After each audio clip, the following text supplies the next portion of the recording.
Okay, so next we have Yang from Singapore Management University to tell us how to do service discovery in wireless networks. Yang, please.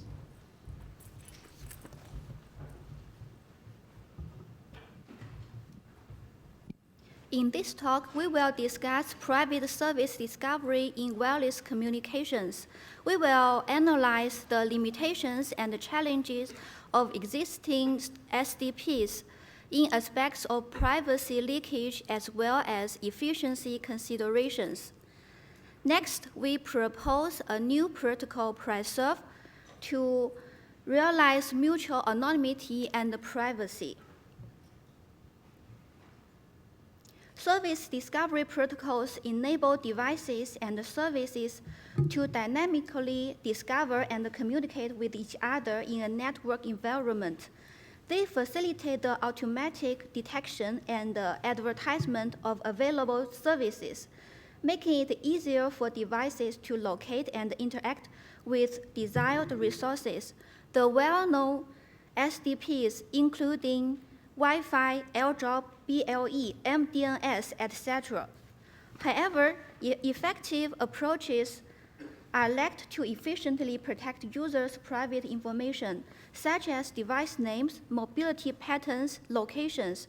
Several vulnerabilities spanning from Wi-Fi to AirDrop are discovered in recent years, which lead to man-in-the-middle spoofing, DOS, user tracking attacks. On the other hand, users prefer high usability in accessing services. Our objective is to develop a privacy-enhanced and high usability service discovery protocol. The privacy enhancement requirements include private service broadcast, mutual authentication, bilateral anonymity, bilateral flexible policy control, selective attribute disclosure, and multi-show unlinkability. High usability requirements include no pre-registered pairing, no third-party defendant during service discovery, and no in-advance identity issuance.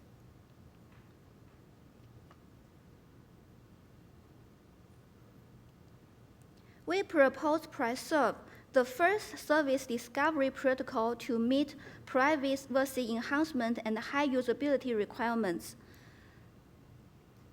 The core components of PriSrv include anonymous credential-based matchmaking encryption and a fast anonymous credential. ACME is a novel cryptographic primitive to support bilateral policy control, while FAC supports selective attribute disclosure and multi-show unlinkability. It is interoperable with EAP, MDNS, BLE, and AirDrop. The performance is evaluated on multiple hardware platforms. The delays stay well below 1 second, which humans perceive as an immediate response. Here is a comparison of SDPs. A common problem of Wi-Fi and BLE is that the private information is advertised publicly such that they do not satisfy private broadcast, bilateral anonymity, bilateral policy control, selective attribute disclosure, and multi-show unlinkability. AirDrop, private drop, and WTSB schemes suffer from man-in-the-middle attacks, DOS attacks, and user tracking attacks.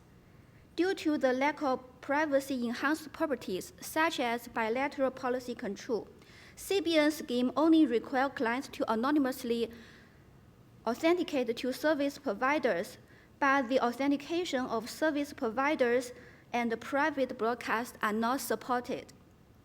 PriSrv stands as the only one that meets all the privacy requirements.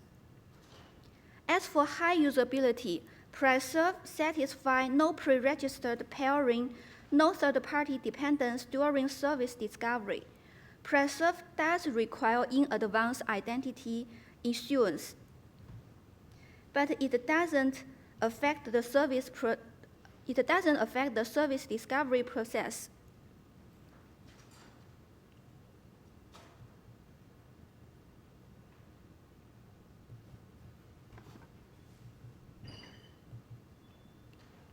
Here is an overview of PriSrv, which consists of private service broadcast and anonymous mutual authentication phases. To meet the privacy enhancement and high usability requirement, we designed a dual-layer matching mechanism. In the outer layer, service provider defines an authorization policy to be satisfied by client's public attributes. Clients also define an authorization policy to be satisfied by service provider's public attributes. An inner layer performs mutual authentication based on selected private attributes. We provide a smart office example to explain the mechanism of PriSrv. Consider a screen monitoring service provided by a smart TV, which only allows authorized devices to connect to it. On the other hand, a client device only projects its screen to an authorized smart TV. They are associated with a set of public and private attributes respectively. To realize bilateral policy, the smart TV sets a service policy and the client device specifies a connection policy.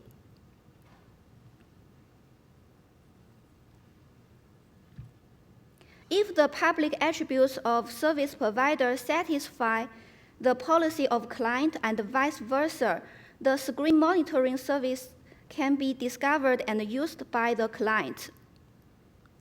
The private attributes are used for mutual authentication. We introduced ACME to support core features in PriSrv protocol, including bilateral policy control, anonymous authentication, and selective attribute disclosure. ACME is a variant of matchmaking encryption, where the sender and the receiver can use anonymous credentials to prove their attributes without revealing their identities. This is useful because it provides stronger privacy guarantees and flexible policy enforcement in scenarios where the parties do not trust each other. We also propose FAC as a building block of ACME to enable fast anonymous authentication while maintaining a constant and a small credential size. Here is the architecture of ACME, including an inner layer and an outer layer. In the inner layer, sender generates an authentication token using FAC show from sender's selective public attribute and private attributes as well as message based on his anonymous credential. In the outer layer, sender encrypts the authentication token and the message using an authentication policy and the sender's public attributes. Then sender transmits the ciphertext to receiver.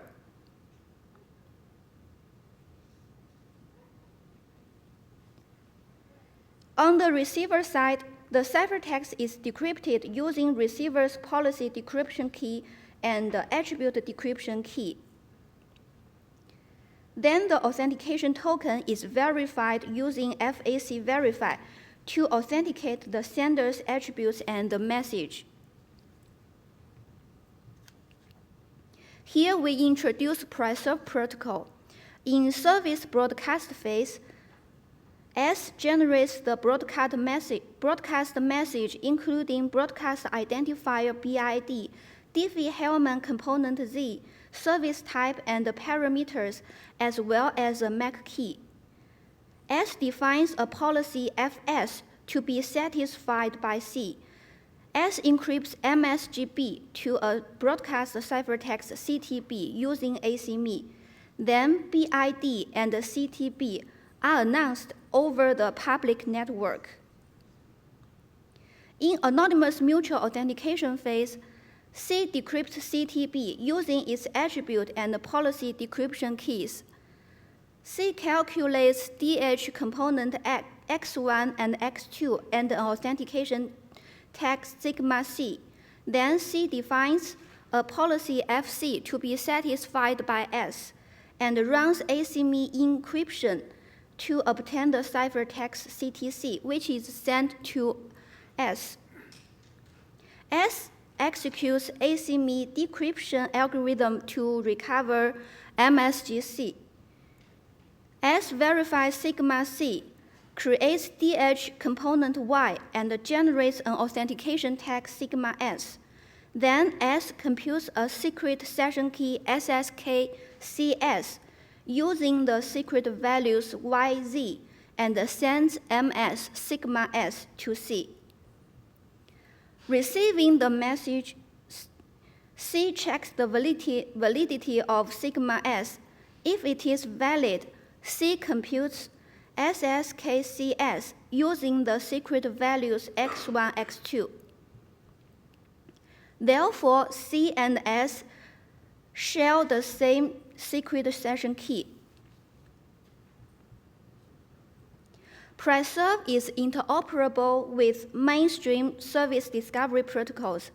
This figure presents the architecture of privacy-enhanced EAP using PriSrv, which extends EAP to support private service discovery. PriSrv can be integrated in the Vanadium framework for developing privacy-enhanced MDNS and BLE. We can improve the privacy of airdrop by avoiding transmitting identifiers of service provider during the broadcast phase and then encrypt the certificates of both parties using ACME at the beginning of TLS handshake. We conduct experiments on a wide range of hardware platforms, including desktop, laptop, mobile phone, and Raspberry Pi. PriSrv is evaluated with diverse elliptic curves and security levels. The communication costs remain the same for different platforms, and the computation costs gradually increase from desktop to Raspberry Pi. The first three devices spend less than 0.538 for private service broadcast and less than 0.893 seconds for anonymous mutual authentication. This low well below 1 second, which human perceive the delay as an immediate response. Raspberry Pi simulates IoT devices, which takes 1.189 seconds and 2.712 seconds for private broadcast and mutual authentication, respectively. The delays are longer, but not too significant. One limitation of PriSrv lies in its large message size when compared to existing protocols. This large size of the discovery broadcast poses a scalability challenge, particularly on slower networks like BLE, resulting in high transmission overhead and reception delays. Another issue is packet loss. Clients must wait for the broadcast ciphertext in the subsequent round to receive full packs, causing additional delays in reception. How to design efficient private service discovery protocol remain an important problem for future research. PriSrv protects its own payload for achieving unlinkability at its positioned layer. As for achieving unlinkability at lower layers, the lower layer headers must be protected using specific anti-tracking mechanisms designed at lower layers. Achieving unlinkability across multiple layers remains a persistent challenge. Thank you.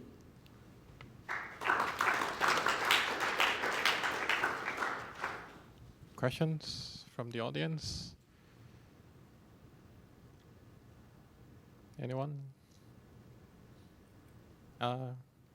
Questions? Yes. Thank you for your presentation. I'm Tianrui from Northeastern. So, like we are working on the privacy of the smart home devices. We found lots of the privacy issue of using this type of discovery services on smart home devices. And I saw you evaluate the performance on the Raspberry Pi, but like for many IoT devices, they use some very low power hardware. Like they have less computing resources on them. Like, do you think like your method will work on those low power IoT devices as well? Sorry, what's your question? So do you think your method can work on the low power IoT devices? We just do tests on Raspberry Pi. We didn't execute experiments on IoT devices directly. Okay, thank you. Yeah, so then I have some questions for you. So first, I'm curious to know which part of the, so can you go back to the evaluation slide where you had the times? Yeah, so this one. So I suppose COMP is computation, right? Yeah. So which part of the computation is the main bottleneck? Is it like which operation is particularly expensive? Do you know? Yeah. Since the protocol execution involves exponentiation computations on elliptic curves, and the anonymous credential verification involves bilinear pairing operation. So the exponentiation and the pairing operations are the most expensive part of the algorithm execution. So for this evaluation, do you have like a concrete implementation? What crypto library is it based on? We use library Miracle. Oh, okay. Yeah. So that's available on all platforms, including Raspberry Pi. So you can build that for. Yes, we deploy the algorithm on different hardware platforms to evaluate their performances. And also, since the library contains different elliptic curves, so we also test the performance on different elliptic curves for the evaluation of different security levels. I see, okay. And then earlier you mentioned something about interoperability with BLE and probably other protocols. So how did you arrive at that claim? So do you have like a prototype integrating with, say, MDNS? In our implementation, we have in our open source code, we have tried to incorporate PriSrv with Wi-Fi with the EAP? Yeah, with the EAP protocol, as in this figure. We have provided the prototype in our open source code. Okay, but when you say it's interoperable with BLE, it's not that it would work with existing ones, right? So you would still need to change both the two communicating parties to support this.